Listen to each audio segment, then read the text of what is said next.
I'm so excited to have you here. Today's episode is going to be incredibly simple, but honestly, it's one of the most powerful practices that I use consistently in my own life. I use it every time I'm driving into a clinical shift, before I'm going to speak on a big stage, before I'm going to walk into any sort of high pressure moment. And I'm going to walk you through it step by step. Welcome to The Authentic Path. I'm your host, Dr. Vanessa Calderón, Harvard-trained physician and healer. I integrate science and ancestral wisdom to support you in creating the success you desire in all areas of your life. I'm so glad you're here. Let's get started. What are we covering today? We're going to cover the science behind why this actually works, all the energetics and the spiritual side of the practice as well. And the best part about this is that it does not require a 2-hour morning routine or waking up at 4 a.m. or pretending you have this new level of discipline that you might not have just yet. It just takes a couple of intentional minutes and a willingness to practice. Most of us are walking around and we are not living as intentionally as we want to live. We are instead living this life that is a little bit more reactive. And by that, I mean, we have these routines where we wake up, we grab our phone, we start looking through the news or emails from the night before, and we start absorbing stress as soon as we wake up in the morning. We're rushing into the day, and we wonder why we feel dysregulated or depleted or a little bit anxious. We wonder why we're feeling disconnected. And here's the thing, that your nervous system doesn't just magically organize itself. Your mind doesn't accidentally just become focused, and your energy will not unconsciously ground itself. All of these things require practice, and that's what we're doing today. We're going to learn how to consciously create the kind of day and ultimately the kind of life you want to live, you want to experience. I call this a grounding ritual. Let me just talk about what grounding is for a moment. Grounding is the process of regulating and stabilizing your nervous system. Energetically, I often describe it as neutralizing excess energy, like if you're grounding a wire, for example. The reason why is because many of us are walking around carrying sort of this mental stimulation or overstimulation, even kind of like an emotional residue.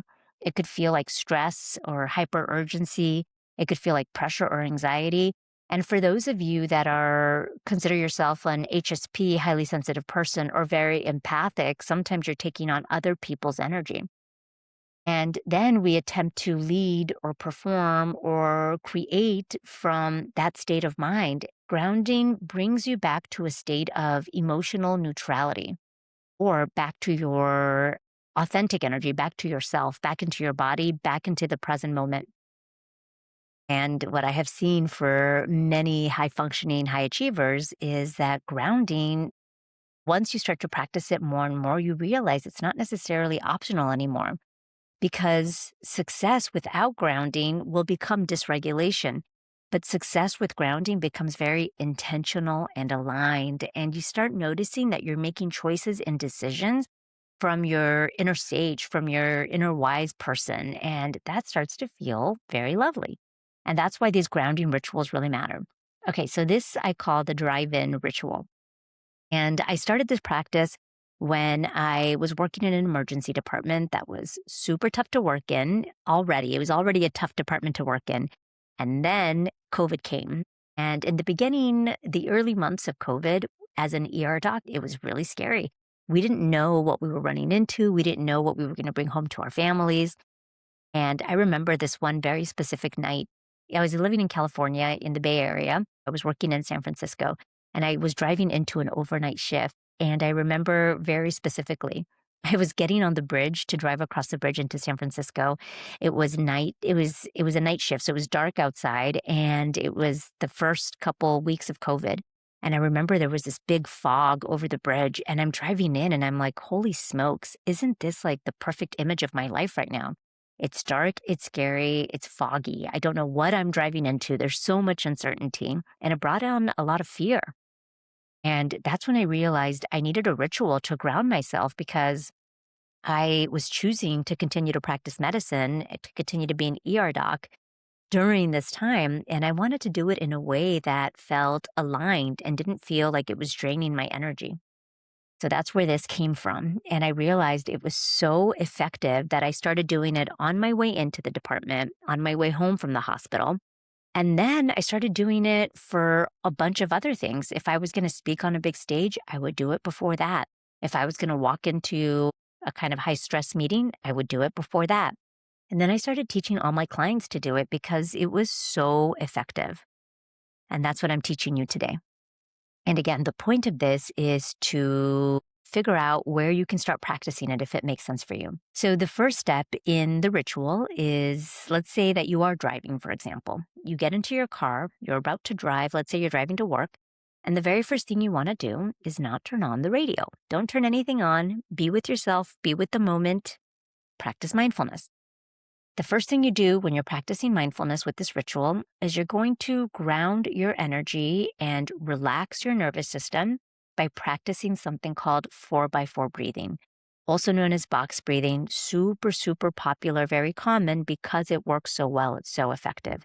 So, the easiest way to think about this is to imagine four sides of a box. And with every side of the box, you do something different. For the first side, you inhale for 4 seconds, then you hold your breath for 4 seconds, then you exhale for 4 seconds, and then you hold your breath for 4 seconds. So 4 seconds inhale, hold your breath for four, exhale for 4 seconds, hold your breath for four. Now, what is happening here physiologically in your body is you are regulating your nervous system by turning on your parasympathetic nervous system. Now, that is the relaxation response of your body, and it's what causes you to feel calm and relaxed, as opposed to your sympathetic nervous system, which is what causes you to be hyper energetic or anxious or hyper regulated. So, you do 4x4 breathing, and you need probably to do it for about, I'd say, 20 seconds or so. So, you do a couple rounds of 4x4 breaths. So maybe one or two rounds of 4x4 breathing. So you breathe in, you hold your breath, you breathe out, and you want to breathe out nice and slow because the exhalation is actually what turns on your parasympathetic nervous system. So you breathe out nice and slow, and then you hold your breath again. And what you will notice after you do 1 to 2 rounds of 4x4 breathing, you'll notice that your body feels much more calm. You'll notice that you are feeling a little bit more regulated. And what research shows is that this controlled slow breathing, especially the slow exhalation, because it's turning on your parasympathetic nervous system, it's also lowering your stress hormones. So it lowers your cortisol levels. It reduces any sense of hyperregulation or anxiety. It improves your emotional regulation and your focus. Automatically doing just that by itself is already going to enhance your cognitive performance under any type of stress. This is why elite athletes practice this, military professionals practice this. I practice this even before, like when I'm going to run a code in the emergency department, I practice 4x4 breathing. So when you get in your car, before you turn anything on, don't turn on the music, don't turn on a podcast. You do a round of 4x4 breathing as you start to drive into work. So after you're done with 4x4 breathing and you feel calm and relaxed and centered, step 2 is you do a gratitude practice. So after the breath work, you move into gratitude. And I know when we think about gratitude, a lot of people start to think of toxic positivity. And that's not at all what I mean here. Gratitude is not about pretending that things don't exist or that things aren't hard. When I was practicing gratitude driving into my shift, I wasn't pretending that I wasn't scared or that this wasn't like I wasn't like anxious, or I wasn't pretending any of that. I wasn't pretending things weren't hard. But what gratitude does is it trains the brain to also notice what's good. Because what's happening in the brain is that we have a negativity bias. That's the way the human brain is wired. It's the reason why we are so resilient, because we can notice the negative around us, things that are scary, and we can make sure that we protect ourselves from that. It's why 5 to 1, the brain will notice something negative, something scary, and hold on to that like it's Velcro. But when it's something good or positive, it just rolls right off like it's Teflon. And so a gratitude practice allows us to train our brain to also notice what is good. And this matters because what we want to do, we want to train our brain to not always be in a state of hypervigilance or chronic stress. We want to train our brain to also notice the positive. So you do the breath work and then you do 3 simple gratitude statements. And the gratitude statements can be super simple. They don't need to be gigantic. They just need to be specific. So you don't want to say something like, I'm grateful for my life. You want to say something a little bit like much more specific. For example, maybe you're drinking a great cup of coffee. I'm grateful for this coffee. Or I'm grateful. This is what I used to say when I would drive into the yard. I'm so grateful that I get to help somebody today at my work. I'm so grateful that my job allows me to help others. You can say, I'm so grateful for the text somebody sent me today, or I'm so grateful that the sun feels so good on my skin. Again, it doesn't matter what the gratitude statement is for, it just needs to be specific. And if you're going to do this regularly, you want to use different gratitude statements every time. That trains your brain to start looking for different things to be grateful for instead of always assuming you're going to choose these big, non-specific things. So what we have seen happen scientifically is that when you start regularly practicing gratitude, it starts increasing your feel-good hormones. Yes, dopamine, but also serotonin. And serotonin is important because dopamine has this short-lived experience in your body where there's a spike, but there's immediate decrease. But serotonin is longer lasting in your body. So that's what we want. We want to practice things that increase our serotonin in our body because serotonin lasts, that feel good feelings of serotonin last longer. Serotonin is also the basis of a lot of current antidepressants. They're called SSRIs, selective serotonin reuptake inhibitors. They increase the levels of serotonin in our bodies because we know that's what causes us to feel better longer. Gratitude also does a bunch of other really awesome things, which is why we ask you to practice it.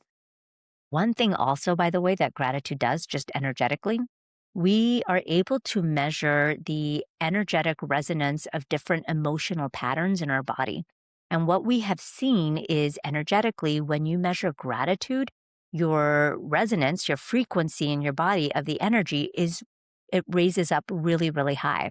So the frequency of gratitude is really high and it's really beautiful. And then that's why you feel so good. Serotonin is flowing through your body and you're resonating at a higher frequency, which is why we practice gratitude. Okay, so you do the 4x4 breathing. It should take you about 20, 30 seconds. You do the 3 gratitude statements, again, maybe another 30 seconds or so.